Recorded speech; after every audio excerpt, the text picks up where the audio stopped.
Hello pharma student, कैसे हैं आप सब? बढ़िया, मज़े में। चलिए, जैसा आप लोग को पता है दोस्तों, हम लोग पढ़ रहे थे diploma in pharmacy second year का सब्जेक्ट बायोकेमिस्ट्री। और बायोकेमिस्ट्री दोस्तों हमने पिछली क्लास में चैप्टर नंबर 11 को कंप्लीट किया था। आज के लेक्चर में दोस्तों बात करेंगे चैप्टर नंबर 12 के बारे में। चैप्टर नंबर 12 को आज के लेक्चर से स्टार्ट करेंगे और 2 लेक्चर में इस चैप्टर को कंप्लीट करने की कोशिश करेंगे। आज का पहला लेक्चर होने वाला है दोस्तों। पहले लेक्चर में हम क्या देखेंगे, पहले वो टॉपिक देख लीजिएगा। जैसा आप लोग को पता है, चैप्टर का नाम हमारा है क्या?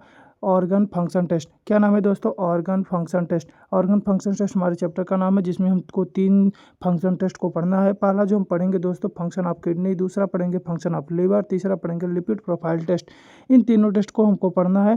आज के लेक्चर में दोस्तों हम कंप्लीट करेंगे। आज के लेक्चर में हम कंप्लीट करेंगे function of kidney and routine performed test to assess the function of kidney and their clinical significance. यानी कहने का मतलब है कि आज हम पढ़ेंगे KFT के बारे में, किडनी फंक्शन टेस्ट के बारे में पढ़ेंगे और यह समझेंगे कि किडनी का काम क्या होता है, किडनी का फंक्शन क्या होता है और उसके क्लिनिकल सिग्निफिकेंस क्या होते हैं। यानी कहने का मतलब है, अगर उसमें कोई कमी हो गई है या अबनॉर्मलिटी आ गई है तो उससे कौन कौन सी ऐसी बीमारी हैं जो कि हो सकते हैं। क्लियर? आज के लेक्चर में दोस्तों इसको हम पढ़ेंगे। बिना किसी देरी के चलिए हम चलते हैं अपने लेक्चर की तरफ।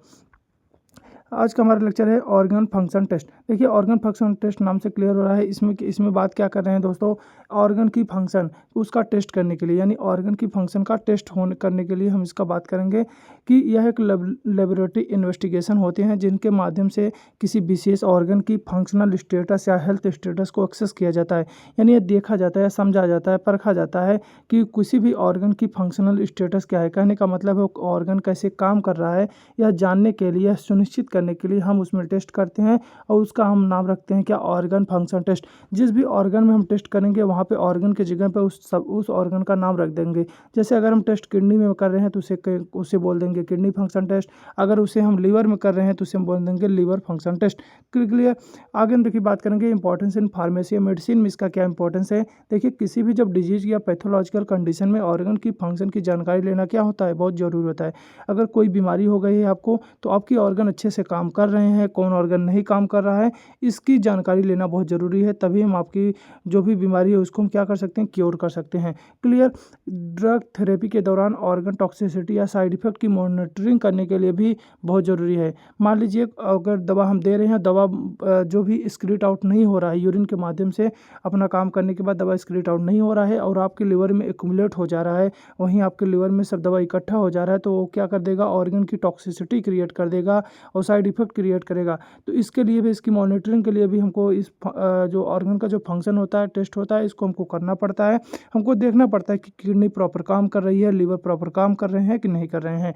डायग्नोसिस और ट्रीटमेंट प्लानिंग में भी मदद करने के लिए इस हम ऑर्गन फंक्शन टेस्ट का इस्तेमाल करते हैं।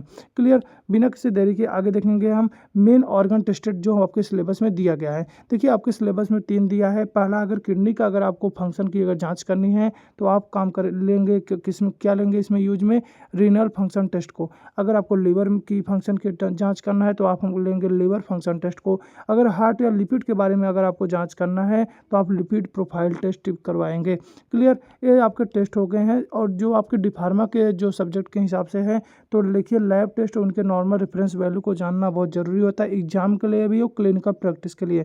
जैसा जब आप डिफार्मा कंप्लीट करते हैं तो आपको एक हॉस्पिटल ट्रेनिंग करने को 3 महीने के लिए बोला जाता है, जहाँ पे आप क्लिनिकल प्रैक्टिस करते हैं। आप ये देखते हैं, समझते हैं यहाँ पे कि मेडिसिन के बारे में, डिजीज़ के बारे में। क्लियर? मेडिसिन कैसे, कौन कौन सी मेडिसिन होती हैं, उसका काम क्या होता है, डिजीज़ कैसे होते हैं, इनकी क्लिनिकल प्रैक्टिस के माध्यम से ये सब चीज़ें हम वहाँ पे देखते हैं। क्लियर? तो क्लिनिकल सिग्निफिकेंस से पता चलता है कि टेस्ट जो है एबनॉर्मल होने पर कौन सा डिजीज़ या कंडीशन हो सकता है। अगर मान लीजिए टेस्ट अगर नॉर्मल नहीं आता है, एबनॉर्मल हो जाता है, तो हम उससे अनुमान लगा लेते हैं कि इस पर्सन को यह बीमारी हो सकता होगा। क्लियर? आगे हम बात करेंगे दोस्तों किडनी के बारे में। किडनी के बारे में जैसे हम आपको बताए हैं, 3 हमको पढ़ना है, किडनी, लिवर एंड हार्ट। तो हम पहला पढ़ेंगे दोस्तों किडनी के बारे में। देखिए, फंक्शन ऑफ किडनी, किडनी का फंक्शन क्या होता है आप सबको पता ही होगा, ऑलरेडी पता होगा। देखिए, फंक्शन ऑफ किडनी, पहला जो इसका मेन फंक्शन होता है, एक्सक्रीशन ऑफ मेटाबॉलिक वेस्ट। जो हमारी मेटाबॉलिक वेस्ट होते हैं उसको एक्सक्रीट आउट करने का काम कौन करता है? किडनी करता है। देखिए, किडनी ब्लड से नाइट्रोजनस वेस्ट जैसे यूरिया हो गया, क्रिएटिनिन हो गया, यूरिक एसिड हो गया, या अन्य मेटाबॉलिक फिल्टर के माध्यम से फिल्टर करके यूरिन के माध्यम से बाहर निकालती हैं या टॉक्सिक एक्यूमुलेशन को रोकती हैं कि आपकी बॉडी के अंदर कोई भी टॉक्सिक सब्सटेंस एक्यूमुलेट ना हो जाए। इसलिए किडनी लगातार ब्लड को फिल्टर करके आपकी बॉडी से उस टॉक्सिक जो भी सब्सटेंस होता है उसको बाहर निकालती हैं। और ब्लड केमिस्ट्री को मेंटेन करने का काम कौन करती हैं? हमारी किडनी।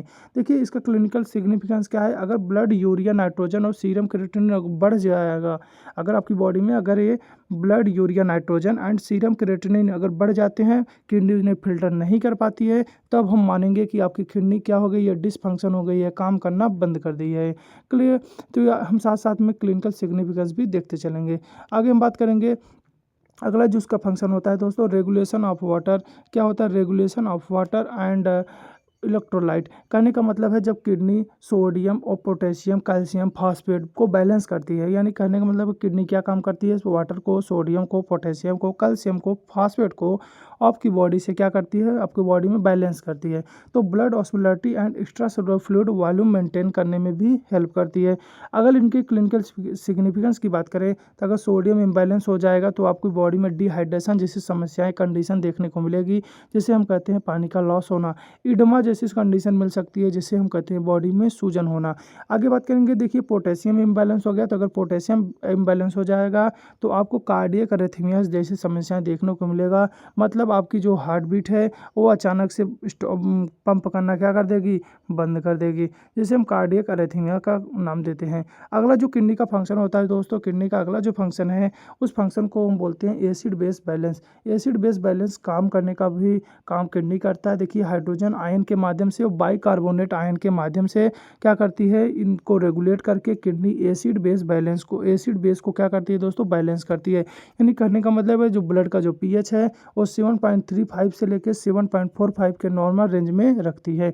अगर मान लीजिए इसका अगर पीएच डिक्रीज हो गया तो मतलब कहीं ना कहीं क्या हो गया? एसिडिक कंडीशन हो गया, उसे हम कहते हैं एसिडोसिस। क्या कहते हैं दोस्तों? एसिडोसिस। अगर एसिडोसिस हो गया तो रीनल फेलियर, मेटाबॉलिक डिसऑर्डर जैसी समस्याएं देखने को मिलेंगी। अगर मान लीजिए पीएच बढ़ गया तो उस कंडीशन को बोलते हैं दोस्तों एल्कोसिस। क्या बोलते हैं दोस्तों? एल्कोसिस। तो इसमें क्या होगा? इसमें एक्सेसिव वोमिटिंग, इलेक्ट्रोलाइट इम्बैलेंस देखने को मिलेगा। आपकी बॉडी में क्या होगी? इलेक्ट्रोलाइट की जो नॉर्मल थी वो क्या हो जाएगी? इम्बैलेंस हो जाएगी, यानी उसकी नॉर्मल से हट जाए क्या हो जाएगी? डिस्टर्ब हो जाएगी आपकी इलेक्ट्रोलाइट। क्लियर? तो उसके कारण और डिफरेंट टाइप के भी सिम्टम्स आपकी बॉडी में देखने को मिलेंगे। अगला जो इसका फंक्शन होता है दोस्तों किडनी का, इसका फंक्शन है ब्लड प्रेशर को रेगुलेट करना। यानी आपकी बॉडी के जो ब्लड प्रेशर है दोस्तों उसे मेंटेन करके रखना, उसे बैलेंस बना के रखना कि आपकी बॉडी की जो ब्लड प्रेशर है वो कम ना होने पाए, ज़्यादा ना होने पाए। क्लियर? तो किस माध्यम से करता है दोस्तों? रेनिन, एंजियोटेंसिन, एल्डोस्टेरॉन सिस्टम के माध्यम से करता है। ये आपकी ब्लड प्रेशर को मेंटेन करती है। लो ब्लड प्रेशर के कारण क्या होता है दोस्तों? रेनिन रिलीज होगा और एंजियोटेंसिन सेकंड को रिलीज करेगा। क्या रिलीज करेगा दोस्तों? एंजियोटेंसिन सेकंड को। अब हम आपको बता दें लो ब्लड प्रेशर में होता क्या है। जो रेनिन एंजाइम है दोस्तों, रेनिन क्या है? एक एंजाइम है। क्लियर? रेनिन क्या है दोस्तों? एक एंजाइम है जो हमारा पैनक्रियाज रिलीज करता है। और रेनिन एंजाइम क्या करता है? एंजियोटेंसिनोजन को एंजियोटेंसिन सेकंड में कन्वर्ट करता है। एंजियोटेंसिनोजन फर्स्ट को एंजियोटेंसिन सेकंड में कन्वर्ट करता है, जो कि क्या करते हैं? वासो कंस्ट्रिक्ट करा देते हैं। वासो कंस्ट्रिक्ट का मतलब होता है ब्लड वेसल को कंट्रैक्ट करा देना, यानी ब्लड प्रेशर को, ब्लड जो इसमें ब्लड की सप्लाई हो रही है उसे क्या करना? उसे सिकोड़ देना। जब वो ब्लड वेसल सिकोड़ जाएंगे यानी उसका जो ल्यूमन है वो नैरो हो जाएगा, तो उसके कारण जो हमारा ब्लड प्रेशर है वो क्या हो जाएगा दोस्तों? ब्लड बढ़ जाएगा। तो वही बता रहे हैं, अगर लो ब्लड प्रेशर हो गया तो हमको क्या करना होगा? ब्लड प्रेशर बढ़ाना होगा, जिसके लिए हमको ब्लड जो वेसल्स हैं उसे क्या करेगा? उसे हम कंट्रैक्ट कराएंगे। और एल्डोस्टेरॉन सिक्रेशन से सोडियम और वाटर रिटेंशन हो जाएगा। यानी कहने का मतलब है एल्डोस्टेरॉन की सिक्रेशन से सोडियम और वाटर क्या हो जाएंगे? रुकने लगेंगे, जिसके कारण ब्लड प्रेशर क्या हो जाएगा दोस्तों? बढ़ जाएगा। क्लिनिकल सिग्निफिकेंस की बात करें तो हाइपरटेंशन और हाइपोटेंशन में किडनी का इन्वॉल्वमेंट होता है। यानी कहने का मतलब है किडनी के माध्यम से हाइपरटेंशन या हाइपोटेंशन को हम क्या कर सकते हैं? रेगुलेट कर सकते हैं, जिसके कारण आपका बीपी क्या हो जाएगा? ब्लड प्रेशर क्या हो जाएगा? रेगुलेट रहेगा। अगला जो इसका फंक्शन होता है दोस्तों किडनी का, अगला इस फंक्शन का नाम है इरिथ्रोपोइसिस रेगुलेशन। इरिथ्रोपोइसिस का नाम क्लियर हो जाए। इरिथ्रो का मतलब होता है दोस्तों ब्लड, पोइसिस का मतलब होता है फॉर्मेशन। देखिए किडनी एक हार्मोन रिलीज करती है जिसका हार्मोन का नाम है इरिथ्रोपोइटिन। क्या हार्मोन है दोस्तों? इरिथ्रोपोइटिन एक हार्मोन प्रोड्यूस करती है, जो कि इरिथ्रोपोइटिन हार्मोन क्या करेगा? बोन मैरो को आरबीसी प्रोडक्शन के लिए स्टिमुलेट करेगा। यानी कहने का मतलब है इरिथ्रोपोइटिन हार्मोन एक ऐसा हार्मोन है जो कि हमारी बोन दायरे को यह सिग्नल देगा कि आप आरबीसी का प्रोडक्शन लगातार बढ़ाते रहिए। तो इसके कारण क्या होगा, आरबीसी का प्रोडक्शन बढ़ जाएगा। अगर मान लीजिए किडनी फेल हो गई तो डिक्रीज इरिथ्रोपोइटिन, जो इरिथ्रोपोइटिन हार्मोन है वो क्या हो जाएगा दोस्तों, कम हो जाएगा, क्योंकि किडनी इरिथ्रोपोइटिन रिलीज नहीं कर पाएगी, जिसके कारण आपको एनीमिया जैसी समस्याएं देखने को मिलेंगी।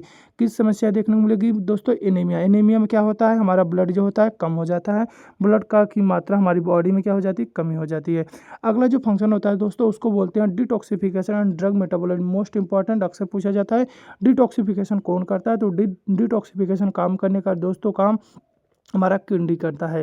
देखिए कुछ ड्रग और टॉक्सिन को मेटाबोलाइट करके एक्सक्रीट आउट करते हैं, यानी करें कुछ ड्रग होते हैं या टॉक्सिन, टॉक्सिन मतलब जहरीले सब्सटेंस को बोला जाता है, उन्हीं को क्या कर देगा, जो हमारा किडनी है उन्हें मेटाबोलाइज करके उसे एक्सक्रीट आउट कर देगा, यानी बॉडी से बाहर निकाल देगा। अगर मान लीजिए किडनी में कोई इंपेयरमेंट है, कोई प्रॉब्लम है, तो ड्रग का एक्युमुलेशन होने लगेगा, मतलब किडनी में हमारी जो ड्रग है वो एक्सक्रीट आउट नहीं हो पाएगी, जिसके कारण हमारी ऑर्गन की क्या क्रिएट कर देगी, टॉक्सिसिटी, यानी हमारी ऑर्गन के लिए वो जहरीला हो जाएगा, हमारी ऑर्गन को क्या कर देगा, डैमेज कर देगा। अगला जो इसका फंक्शन होता है दोस्तों, maintenance of osmotic pressure. Osmotic pressure को मेंटेन करने का काम भी हमारा क्या करता है, किडनी करता है। देखिए ब्लड प्लाज्मा और एक्स्ट्रासेलुलर फ्लूइड में ऑस्मेटिक प्रेशर को मेंटेन करती हैं, और एडीएच एक हार्मोन होता है जो पोस्टीरियर पिट्यूटरी रिलीज करता है। कौन रिलीज करता है दोस्तों, पोस्टीरियर पिट्यूटरी, जिसे बोलते हैं एंटी डाययूरेटिक हार्मोन, और इसको बनाता है हाइपोथैलेमस। हाइपोथैलेमस से बनने के बाद पोस्टीरियर पिट्यूटरी से इस हार्मोन का क्या किया जाता है, रिलीज किया जाता है। नाम से क्लियर हो रहा है, एंटी डाययूरेटिक, डाययूरेटिक को रोकने का वाले हार्मोन। डाययूरेटिक्स वे सब्सटेंस, वे पदार्थ होते हैं जो यूरिन की फ्रीक्वेंसी बढ़ा देते हैं, यानी डाययूरेटिक्स लेने से आपको बार बार क्या होगा, पेशाब होगा। तो एंटी डाययूरेटिक वे सब्सटेंस होंगे यानी जो पेशाब की मात्रा को क्या कर देंगे, कम कर देंगे, यानी पेशाब की बार बार होने की फ्रीक्वेंसी को रोक देंगे। और कैसे करेंगे, वाटर का रीअब्जॉर्प्शन एडजस्ट कर, यानी जो वाटर है जो बॉडी से एक्सक्रीट आउट हो रहा है उसे वापस से क्या करेंगे, रीअब्जॉर्ब करा देंगे, जिसके कारण, कहने का मतलब है जिसके कारण क्या हो जाएगा, जो फ्लूइड है, जो अंदर का जो ऑस्मेटिक प्रेशर है वो बैलेंस हो जाएगा। क्लिनिकल सिग्निफिकेंस की बात करें, अगर एडीएच की अगर कमी हो गई तो डायबिटीज इंसिपिडेंस देखने को मिलता है। आप सबको पता है डायबिटीज़ वाले में क्या होता है, पेशाब की फ्रीक्वेंसी अधिक हो जाती है, आपको अधिक प्यास लगेगा और आपको अधिक यूरिनेशन की ज़रूरत होती है। तो देखिए यहाँ पे लिखा भी तो है, एडीएच डिफिशिएंसी अगर कमी हो जाएगी तब होगा, नहीं तो इसका नाम क्या है, एंटी डाययूरेटिक, यानी ये रोकने वाला है। अगर एक्सेस हो जाएगा तो वाटर रिटेंस कर देगा, हाइपोनेट्रीमिया जैसे समस्याएं आपको भी देखने को मिल सकता है। क्लियर। आगे बात करेंगे दोस्तों रीनल फंक्शन टेस्ट के बारे में। देखिए किडनी की फंक्शनल स्टेटस को जानने के लिए, किडनी की फंक्शनल स्टेटस और हेल्थ को इवैल्यूएट करने के लिए, जांच पड़ताल करने के लिए यूरिन और ब्लड के माध्यम से हम टेस्ट कर सकते हैं। किसका, किडनी फंक्शन टेस्ट का।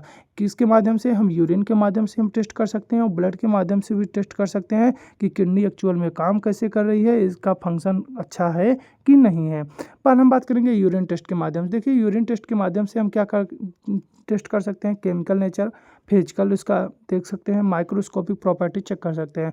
ब्लड के माध्यम से हम यूरिया, क्रिएटिनिन, इलेक्ट्रोलाइट ये सब हम मेजर कर सकते हैं। देखिए एबनॉर्मल सब्सटेंस इन यूरिन और ब्लड होने पर हमको क्या इंडिकेशन देखने को मिलेगा कि किडनी हमारा काम नहीं कर रहा है, डिहाइड्रेशन हो सकता है, मेटाबॉलिक डिसऑर्डर हो सकते हैं, या अदर डिजीज इंडिकेट कर सकते हैं। अगर कि हमारे ब्लड में, हमारे यूरिन में, अगर जो हमारे ब्लड में, हमारे यूरिन में अगर कोई भी सब्सटेंस एबनॉर्मल आ रहा है तो हमको क्या डिनोट करेगा कि किडनी हमारा काम नहीं कर पा रहा है, या किडनी में क्या हो गया, कोई प्रॉब्लम हो गया है। क्लियर। अब हम बात करेंगे इसके फिजिकल एग्जामिनेशन ऑफ यूरिन की। पहले हम यूरिन की बात कर लें। देखिए इसके फिजिकल एग्जामिनेशन में हम देखेंगे, कलर को देखते हैं। जो हमारा नॉर्मल जो यूरिन का कलर होना चाहिए वो फेल येलो कलर का होना चाहिए, लेकिन अगर डार्क येलो कलर का है तो डिहाइड्रेशन की समस्या हो सकती है, और रेड या ब्राउन कलर का है तो हिमेनोटूरिया या हीमोग्लोबिन्यूरिया हो सकता है। यानी कहने का मतलब हमारी यूरिन में क्या आ रहा है, हीम, यानी हीम का मतलब होता है ब्लड, हमारी यूरिन में क्या आ रहा है दोस्तों, ब्लड आ रहा है। ऑर्डर की बात कर लेंगे। ऑर्डर जिसको होता है माइल्ड करेस्टिक ऑर्डर होता है नॉर्मल में, लेकिन अगर फाउल स्मेल आ रहा है तो यूटीआई, यूरिनरी ट्रैक्ट इन्फेक्शन हो सकता है, या स्वीट फ्रूटी अगर स्मेल आ रहा है तो डायबिटीज मेलाइटस हो सकते हैं। क्लियर। आगे बात करेंगे वॉल्यूम की। वॉल्यूम में क्या होगा, देखो जो वॉल्यूम होता है यूरिन का 1 से 2 लीटर पर डे नॉर्मल होता है। अगर लो वॉल्यूम आ रहा है तो उसको बोलते हैं ओलिगोयूरिया, और हाई वॉल्यूम आ रहा है तो उसे बोलेंगे पॉलीयूरिया। ओलिगोयूरिया के कंडीशन में क्या होगा, किडनी डिजीज, डिहाइड्रेशन हो सकता है। पॉलीयूरिया के कंडीशन में डायबिटीज़ या डायूरेटिक्स हो सकते हैं। क्लियर। आगे बात करेंगे दोस्तों स्पेसिफिक ग्रेविटी की। तो स्पेसिफिक ग्रेविटी जो उसका होता है 1 से लेके 1.025 तक होता है, जिसमें क्या होता है अगर इसकी स्पेसिफिक ग्रेविटी अगर लो हो गई तो हम कहेंगे क्या डाइल्यूटेड यूरिन है। और किडनी ट्यूब्यूलर डिसफंक्शन, जो किडनी के जो ट्यूब्यूल्स हैं वो प्रॉपर काम नहीं कर पा रहे हैं। अगर इसकी ग्रेविटी ज़्यादा हो गई, स्पेसिफिक ग्रेविटी ज़्यादा हो गई तो कंसंट्रेटेड यूरिन देखने को मिलेगा, और उस कंडीशन में हम कहेंगे क्या पेशेंट में क्या होगा, डिहाइड्रेशन जैसी समस्याएं हो सकती हैं। आगे बात करेंगे दोस्तों chemical examination of urine. Chemical examination में क्या देखेंगे, पहले देखेंगे प्रोटीन। प्रोटीन कौन सा, जैसे ग्लोब्यूलिन। ग्लोब्यूलिन जो प्रोटीन होता है नॉर्मल जो दोस्तों 5 mg/डेसीलीटर से कम होता है। और अगला जो प्रोटीन है एल्बुमिन। एल्बुमिन जो प्रोटीन होता है 30 mg/डेसीलीटर से कम होता है। क्लिनिकल सिग्निफिकेंस की बात करें, प्रोटीन यूरिया एक कंडीशन होती है जिसमें इंडिकेट करती है कि किडनी डैमेज हो गया है या ग्लोमेरुलर डिसऑर्डर हो गए हैं। प्रोटीन यूरिया का मतलब है दोस्तों यूरिन के अंदर क्या आ गया है, प्रोटीन आ गया है, यानी आपके पेशाब में क्या आ गया है दोस्तों, प्रोटीन की मात्रा आपको इंडिकेशन देखने को मिलेगा कि पेशाब की मात्रा में अगर प्रोटीन आ रहा है, मेनली कौन सा प्रोटीन, ग्लोबिनिन एंड एल्बुमिन। और कब माना जाएगा, जब वो 5 mg/डेसीलीटर से ज़्यादा हो, कौन सा, ग्लोबिमिन, और एल्बुमिन जब 30 mg/डेसीलीटर से ज़्यादा हो, तब उसे हम प्रोटीन यूरिया की कंडीशन मानेंगे। आगे बात करेंगे दोस्तों एबनॉर्मल ग्लूकोज लेवल। इसमें क्या हो रहा है, देखिए ग्लूकोज लेवल क्या हो जाएगा, अब नॉर्मल हो जाएगा। नॉर्मल जबकि होता है 0 से लेकर 0.8 मिलीमोल पर लीटर होता है। इसको बोलते हैं दोस्तों क्लिनिकल सिग्निफिकेंस में इसको बोलते हैं ग्लाइकोसूरिया।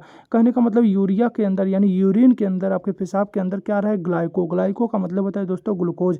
अगर ग्लूकोज आ रहा है तो उस कंडीशन को बोलते हैं दोस्तों डायबिटीज मेलाइटस, और ट्यूब्यूलर डैमेज उसका इंडिकेशन होता है, या माना जाता है कि जो कि आपके किडनी के जो ट्यूब्यूल्स हैं वो प्रॉपर काम नहीं कर पा रहे हैं। क्लियर। आगे बात करेंगे दोस्तों कीटोन बॉडीज़ की। देखिए जो नॉर्मल कीटोन बॉडीज़ होता है 1 mg से भी कम आता है ये पर डे में। लेकिन अगर यह 1 mg से ज़्यादा हो गया, इंक्रीज हो गया है, तो हम कहेंगे अनकंट्रोल्ड डायबिटीज़ है, स्टारवेशन या कीटोएसिडोसिस जैसा इंडिकेशन देखने को मिल सकता है। क्लियर। आगे हम बात करेंगे दोस्तों ब्लड की। अगर प्रेजेंस इंडिकेशन किडनी स्टोन या यूटीआई या नेफ्राइटिस जैसी समस्या है, क्या UTI urinary tract infection, nephritis यानी आपके जो नेफ्रॉन है उसमें क्या हो गया, इन्फ्लामेशन हो गया है। नेफ्रॉन क्या होते हैं, structure and functional unit of kidney, इसको माना जाता है। और अगर किडनी में कोई स्टोन हो गए हैं तब हम कहेंगे इसमें क्या हो रहा है, हीमेन्यूटेरिया हो रहा है। कहने का मतलब है जो यूरिन है, यूरिन पेशाब के अंदर क्या आ रहा है, हीम का मतलब होता है दोस्तों ब्लड आ रहा है, तो उसे हम कहेंगे किडनी इंजरी हो गई है या कोई इन्फेक्शन हो गया है। आगे बात करेंगे यूरिन ऑस्मोलरिटी टेस्ट। क्या बात करेंगे, यूरिन ऑस्मोलरिटी टेस्ट। देखिए number of dissolve particle in urine, जैसे क्रेटिन, यूरिया, सोडियम, पोटेशियम। अगर इनकी जो रेंज होती है अगर 500 से 850 मिली ऑस्मोलीटर पर केजी अगर होता है तब हम मानेंगे वो नॉर्मल है। अगर इससे ज़्यादा हो गया है तो मतलब किडनी में प्रॉब्लम है, कंजेस्टिव हार्ट फेलियर या डिहाइड्रेशन जैसे समस्याएं हो सकती हैं। क्लियर। आगे बात करेंगे urine concentration test. Urine concentration test के माध्यम से हम क्या देखेंगे, देखिए kidney maintains body fluid osmolality 290 से 300 मिली ऑस्मोलीटर होता है। नॉर्मल यूरिन ऑस्मोलिटी जो होता है दोस्तों 500 से 850 मिली ऑस्मोलीटर हो सकता है। अगर कंसंट्रेशन हाई हो गई है तो बोलेंगे किडनी प्रॉब्लम या डिहाइड्रेशन हो सकता है। क्लियर। आगे हम बात करेंगे blood sample test for kidney function. अब ब्लड सैंपल के माध्यम से भी हम इसका टेस्ट कर सकते हैं। अभी हमने देखा था यूरिन सैंपल के माध्यम से कैसे इसका टेस्ट कर रहे हैं। ब्लड सैंपल के माध्यम से देखेंगे दोस्तों हम अपने नेक्स्ट लेक्चर में, क्योंकि आपका लेक्चर क्या हो जाएगा, लंबा हो जा रहा है, तो हम अब बात करेंगे नेक्स्ट लेक्चर में और इसे कोशिश करेंगे कंप्लीट करने के लिए। तब तक आप इतना पढ़ते रहिए, और अभी तक अगर आपने चैनल को सब्सक्राइब नहीं किया है तो दोस्तों चैनल को सब्सक्राइब करिएगा और अपने फार्मा दोस्तों के साथ जरूर शेयर करिएगा, ठीक है, क्योंकि वीडियो बनाने में बहुत मेहनत लगती है और बार बार हमको वीडियो कैंसिल भी करना पड़ता है कोई अगर अनवांटेड वॉइस आने के कारण। क्लियर। तो आप तब तक के लिए पढ़ते रहिए।